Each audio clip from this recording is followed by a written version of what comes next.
दोस्तों, हर इंसान अमीर बनना चाहता है। वो अमीरों की लाइफ स्टाइल भोगना चाहता है, सुख सुविधाएं भोगना चाहता है और वह अमीर बनने के लिए क्या क्या नहीं करता। लेकिन कुछ व्यक्ति ही अमीर बन पाते हैं। शेष लोग अपने सपनों के साथ, अपने ख्वाबों के साथ जीते रहते हैं और धीरे धीरे वो बूढ़े हो जाते हैं। बूढ़े होने के बाद एक दिन इस संसार से अलविदा कह जाते हैं। लेकिन उनके जो सपने होते हैं वो भी उनके साथ ही चले जाते हैं। कितनी दुखद बात है कि एक इंसान जब धरती पर आया, उसने अपने सपने सजाए, ख्वाब सजाए, वो पूरे भी ना हुए और इस संसार से वो अधूरे सपने लेकर चला गया।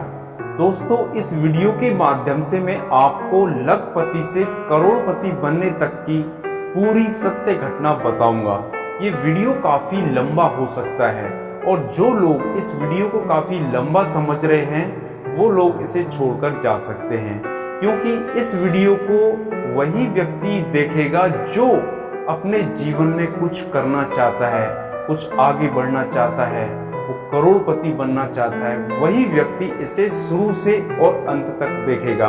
तो आप सभी दोस्तों से मेरा यही निवेदन है कि इस वीडियो के माध्यम से आप लखपति से करोड़पति बन सकते हैं। इस वीडियो को शुरू से और एंड तक देखें। दोस्तों, अब मैं आपको बताऊंगा वो सत्य घटना जिसमें कि मेरा फ्रेंड, जिसकी गरीबी हालत होने के बावजूद भी वह करोड़पति बन गया। मेरे फ्रेंड से मेरी मुलाकात आगरा में हुई, क्योंकि आगरा में मेरा आना जाना हुआ करता था, क्योंकि आगरा में मेरी बुआ रहती थी। उस समय मेरे फ्रेंड की माली हालत काफी कमजोर थी, काफी दयनीय थी। मुझे नहीं लगता था कि कभी भविष्य में वो कुछ कर सकता है, लेकिन उसके सपने बहुत ऊंचे थे, बहुत बड़े थे, जिनको देख देख कर, जिनको सुन सुनकर मुझे अकेले में काफी हंसी आती थी और मैं सोचता था कैसी मूर्खों जैसी ये बातें करता है। मेरी सर्विस लगने के बाद ना मैं कभी आगरा गया और ना ही मैंने अपने फ्रेंड से मिलने के बारे में सोचा। 2019 में मैं और मेरे फ्रेंड मिले। मेरा आगरा जाना हुआ। मैं बोदला चौराहे पर ऑटो का इंतजार कर रहा था। इतने में ही एक गाड़ी आकर रुकी और उसमें से मेरा फ्रेंड निकला और मुझसे हाथ मिलाया। मैं वास्तव में उसको बिल्कुल भूल चुका था, लेकिन जब मैंने गौर से देखा तो मैं उसको पहचान गया। उसने रिक्वेस्ट की घर चलने की, तो उसकी रिक्वेस्ट को मानकर मैं उसके घर गया। उसका घर देखकर मैं काफी आश्चर्यचकित हुआ कि कहीं ये किराए का तो नहीं है या फिर कोई होटल है, क्या है। लगभग 350 वर्ग गज एरिया में वो घर था। हम वहाँ गए, वहाँ चाय पानी पिया। उसके बाद जब मैंने पूछा कि ये घर किसका है, तो उसने कहा ये घर तुम्हारा ही है, अपना ही घर है। तो मुझे इस पर फिर भी संदेह हुआ। तो फिर मैंने पूछा कि ये सब कैसे हुआ, तुम क्या करते हो। तो उसने कहा कि मैं रेस्टोरेंट चलाता हूँ, सब रेस्टोरेंट से मैंने कमाया है। फिर मैंने कहा कि आपका तो बहुत छोटा सा घर था, आप तो बहुत गरीब थे, फिर ये कैसे हुआ। तो उसने बताया कि मेरी शादी होने के बाद मुझे मनी प्रॉब्लम काफ़ी हो गई। मैं एक स्कूल में टीचिंग कराने लगा। उससे लगभग मुझे महीने में 8,000 रुपये मिलते थे, लेकिन उससे भी मेरा खर्चा नहीं चल पाता था। एक दिन मेरी वाइफ अपने मायके चली गई, लगभग 15 दिन के लिए मायके चली गई।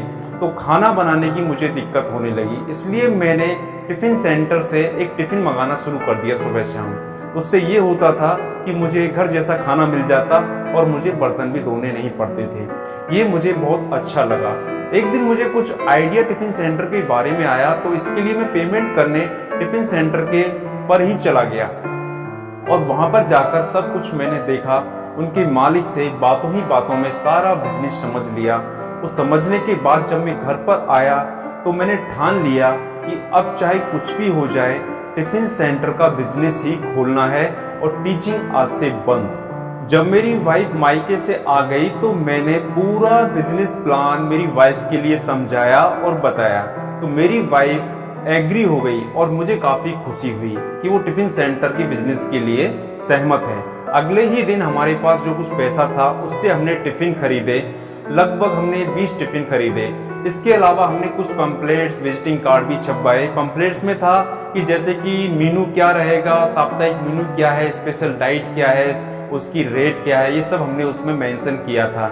इसके अलावा मैं मोटरसाइकिल से ही खाना देने जाता था। सच बताऊं, शुरू में मेरे पास केवल 5 ग्राहक थे उन पर ही मैं डिपेंड था। तो 5 ग्राहकों का खाना हम अपने घर में ही बनाते थे, जो कि आसानी से बन जाया करता था। लेकिन धीरे धीरे मेरा बिजनेस बढ़ता गया। जब मेरे ग्राहक 20 हो गए तो खाना बनाने में काफी कठिनाई होने लगी। इसके लिए हमने 2 औरतों को किराए पर रख लिया। इससे हमें काफी हेल्प मिलने लगी।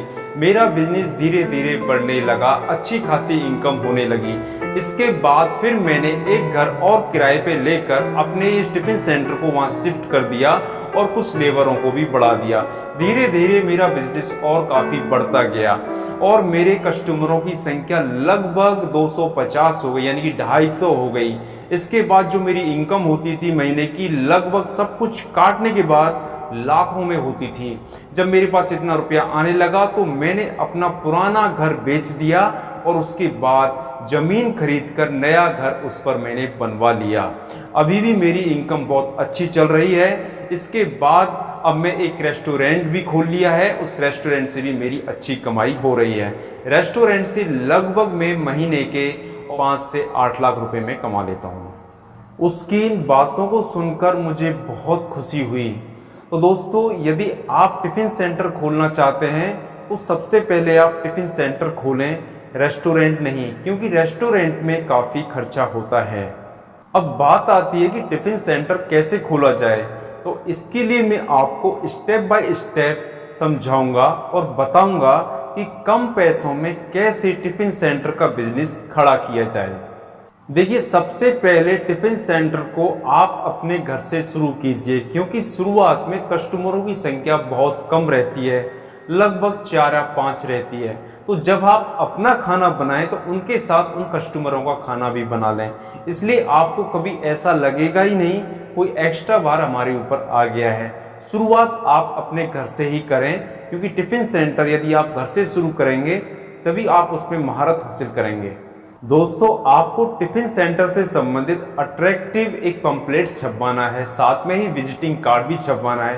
पंपलेट्स अट्रैक्टिव होना चाहिए, उसमें साप्ताहिक मेनू का सारा मेंशन होना चाहिए, उसमें स्पेशल डाइट होनी चाहिए। इसके साथ ही आप जो भी कुछ उसमें जोड़ना चाहते हैं, अट्रैक्टिव जोड़ना चाहते हैं, उसमें आप जोड़ सकते हैं। इसके अलावा एक टिफिन सेंटर में एक साफ सफाई होना बहुत ही जरूरी है। जब भी आप कभी भी टिफिन सेंटर के नए कस्टमर के पास जाएं तो आपके कपड़े साफ सुथरे होने चाहिए, चाहे वो सादा ही हो लेकिन साफ सुथरे होने चाहिए, क्योंकि साफ सुथरे का बहुत ही फर्क पड़ता है कस्टमर पे। कस्टमर जब आपकी साफ सफाई देखता है तो काफी प्रभावित होता है और वो सोचता है कि खाना भी वहाँ अच्छा ही बनाया जाता होगा। खाने का जो मेन्यू होता है वो सप्ताह भर का अलग अलग होना चाहिए। खाना यानी कस्टमर को बदलता हुआ मिलना चाहिए। जब खाना बदलता हुआ मिलता है तो कस्टमर अंदर से काफी खुश होता है और उसको खुश होकर खाता है। इसके अलावा जो नमक मिर्च होती है खाने में, वो हमेशा मीडियम ही होनी चाहिए। अब बात आती है टिफिन बॉक्स की कि टिफिन बॉक्स कैसा होना चाहिए। देखिए, टिफिन बॉक्स भी अट्रैक्टिव होना चाहिए, तो ताकि कस्टमर उसे देखकर मन मोह ले। तो इसके साथ ही आपको जब शुरू में टिफिन खरीदने हैं तो कम से कम टिफिन आप खरीद सकते हैं। लगभग एक अच्छा सा टिफिन लगभग 150 या 200 रुपए का थोक रेट में मिल जाता है, क्योंकि ज़्यादा टिफिन आपको खरीदने की ज़रूरत नहीं है। जैसे जैसे आपका बिजनेस बढ़े उसी हिसाब से आप टिफिन भी खरीद सकते हैं। इसके बाद जो आप सप्लाई करते हो, डिस्ट्रीब्यूशन करते हो, उसके लिए आप शुरू में मोटरसाइकिल से आप खुद भी देके आ सकते हो। इसमें कोई शर्म की बात नहीं है, काम कभी छोटा नहीं होता। जब आपका काम बढ़ जाए इसके लिए आप अपने सप्लाई बॉय लगा सकते हैं, लेबर भी लगा सकते हैं। अब आपको क्या करना है? अब आपको आगे अपने कस्टमरों को बढ़ाना है। कस्टमर बढ़ाने के लिए आप अपने जिले के मिनी सचिवालय में जाइए, जिला न्यायालय में जाइए, बैंकों में जाइए, जितने भी सरकारी ऑफिस हैं वहां पर जाइए। रोजाना आप 1 घंटे केवल अपनी इस मार्केटिंग के लिए निकालिए। इससे आपको काफी फायदा होगा। आपको वहां जाकर देखना है कि बाहर से कितने लोग यहाँ सर्विस कर रहे हैं। जो लोग बाहर से होते हैं वो अक्सर टिफिन का प्रबंध करने की सोचते हैं, तो वो वहाँ पे किसी भी लोकल आदमी से आप पूछ लीजिए कि कितने लोग यहाँ पर बाहर के हैं, तो आपको कोई ना कोई जानकारी वहाँ से मिल ही जाएगी। जानकारी मिलने के बाद आप उन लोगों के पास जाइए और अपना जो पंपलेट्स है उसके बारे में, और जो विजिटिंग कार्ड है उसके बारे में, और अपने टिफिन सेंटर के बारे में, अपने खाने के बारे में और उसके वाजिब रेट के बारे में उन लोगों को बताइए और उनको एक कस्टमर के रूप में अपने लिए तैयार कीजिए। अब आप सोच रहे होंगे कि एक टिफिन की कितनी रेट रखनी चाहिए। तो आपको जो क्षेत्र में जितनी रेट चल रही है टिफिन सेंटर की, तो उसी हिसाब से आपको वही रेट रखनी है। चाहे वो 50 रुपये की है तो 50 रुपये की रखनी है। आपको 1 रुपया भी नहीं बढ़ाना है। जो दाम चल रहा है आपके क्षेत्र में आपको वही दाम रखना है, लेकिन आपको अपने खाने की क्वालिटी को हमेशा बहुत ही सर्वोत्तम देना है, कस्टमर को खुश करना है। अब हम बात करते हैं टिफिन सेंटर के प्रॉफिट पर। मान लो एक टिफिन की कीमत 50 रुपये है, तो उसमें से सारा खर्चा हटा के जो भी खर्चा हमने किया है, चाहे वो पेट्रोल का हो, चाहे वो गैस का हो, चाहे वो ऑयल का हो, चाहे वो फूड प्रोडक्ट, जितना भी कैसे भी जो खर्चा किया उसको सबको हटा के जो शुद्ध बचत होती है वो होती है लगभग हमारी 20 रुपये की। कम से कम 20 रुपये की हमारी बचत हो जाती है। जब हमारी एक दिन की बचत 20 रुपये है, मान लो यदि हमारे टोटल 80 टिफिन हैं, तो 80 टिफिन यानी 80 इंटू 20 मल्टीप्लाई कितना हुआ, 1600 रुपये। यानी कि एक दिन की इनकम हमारी बचत की शुद्ध 1600 रुपये हुई। अगर इसको महीने में कन्वर्ट करते हैं 1600 इंटू 30, तो ये 48,000 रुपये होते हैं लगभग। यानी 48,000 रुपये महीने हम नॉर्मल रूप से शुद्ध कमाई कर सकते हैं टिफिन सेंटर में। इससे बढ़िया रोजगार गरीबों के लिए और बेरोजगारों के लिए कोई नहीं है। बहुत ही सर्वश्रेष्ठ है, करने में बहुत इजी है। शुरू में आपको कोई पैसा लगाना नहीं है, सब कुछ सामान आपके घर से मिल जाता है। धीरे धीरे इस बिजनेस को बढ़ाते जाइए और इस बिजनेस में बहुत ही प्रॉफिट है। इससे आप अपना रेस्टोरेंट भी खोल सकते हैं। आप चाहें तो अपने दोस्त के साथ या पति पत्नी मिलकर या भाई भाई मिलकर इस बिजनेस को आगे बढ़ा सकते हैं, खोल सकते हैं। ये वीडियो आपको कैसा लगा, लाइक करके कमेंट करके मुझे अवश्य बताएं। अगर आपके कोई डाउट है वो भी आप कमेंट करके बता सकते हैं। इस वीडियो को अधिक से अधिक शेयर करें और यदि आप इस चैनल पर नए हैं तो अभी इसको सब्सक्राइब करें।